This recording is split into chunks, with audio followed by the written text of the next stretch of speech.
how to add custom features and legend to your maps. We want to add a building footprint and legend to your map.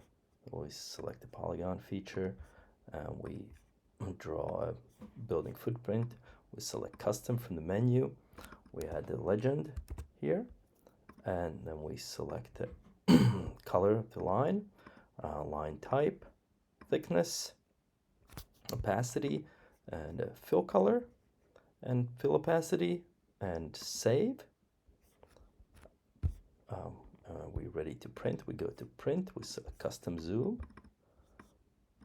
For the figure, we set, and we upload your logo and generate a PDF.